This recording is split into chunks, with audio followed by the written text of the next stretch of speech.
मध्य प्रदेश में इन दिनों सियासत चरम पर है। वजह है 28 सीटों पर विधानसभा का उपचुनाव हो रहा है। इस उपचुनाव का परिणाम के रूप में शिवराज सिंह चौहान की सत्ता कंटिन्यू रहेगी या कमलनाथ की वापसी होगी, ये एक बड़ा सवाल है। लेकिन इससे भी बड़ा सवाल है जिसका आज हम विश्लेषण करेंगे कि इस विधानसभा उपचुनाव से मध्य प्रदेश की सियासत में कौन सा नेता पुनर्स्थापित होगा।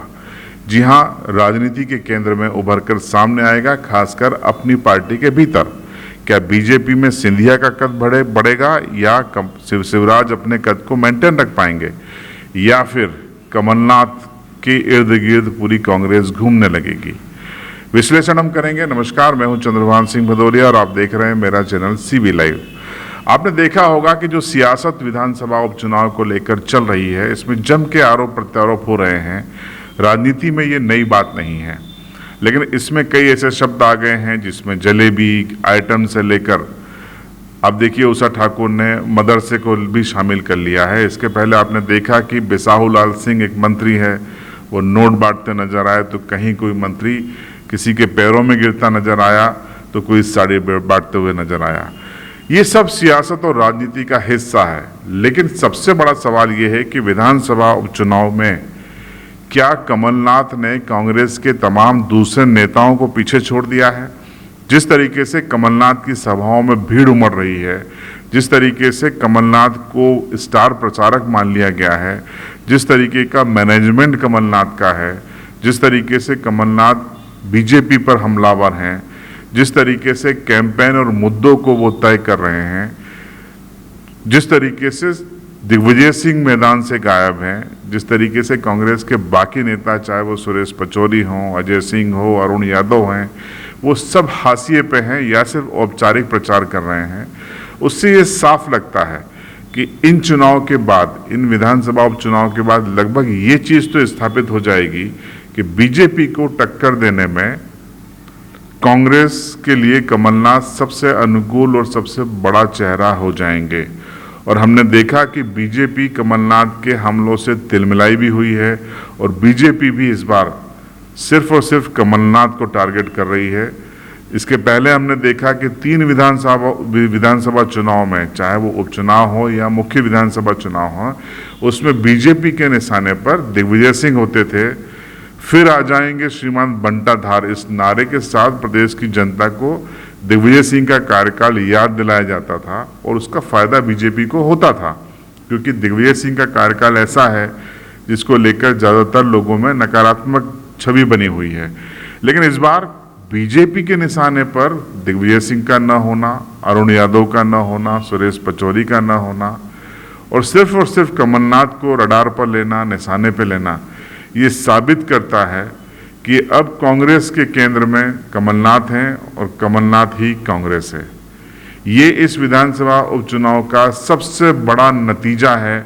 भले ही वोटों के नतीजे 3 तारीख को वोटिंग के बाद 10 नवंबर को सामने आए, लेकिन इतना तय कर दिया गया है कि आज से 3 साल बाद जब विधानसभा के मुख्य चुनाव होंगे 230 विधानसभा सीटों पर, तब मामला कमलनाथ वर्सेस बीजेपी हो जाएगा। क्योंकि आप अगर ये सोच रहे हैं कि शिवराज सिंह चौहान अगले 3 साल तक कंटिन्यू कर जाएंगे, तो अभी सियासत को फिर आप नहीं समझते।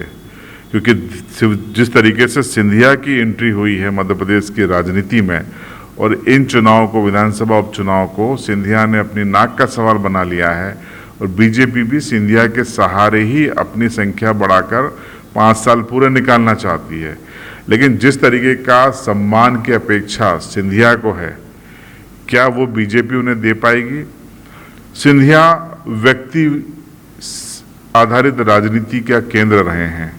उनकी सियासत उनकी व्यक्तित्व के आसपास घूमती है और बीजेपी और संघ की जो सियासत है वो संस्था आधारित होती है, व्यक्ति आधारित नहीं। हालांकि केंद्र में अगर हम बात करें तो बीजेपी और संघ और उनका पूरा संघ परिवार इस समय नरेंद्र मोदी के आसपास केंद्रित है। लेकिन नरेंद्र मोदी और अमित शाह की जोड़ी संघ के एजेंडे को ही आगे बढ़ा रही है और उसके अनुसार ही चल रही है। क्या सिंधिया राज्य में ऐसा कर पाएंगे? क्या सिंधिया के ईगो को बीजेपी सेटिस्फाई कर पाएगी? कई ऐसे सवाल हैं जो अगले 3 साल में इसके हम जवाब देखेंगे। ढूंढने की कोशिश करेंगे। इसलिए बीजेपी के लिए भी राह आसान नहीं होगी सरकार बनाने या बचा लेने के बावजूद।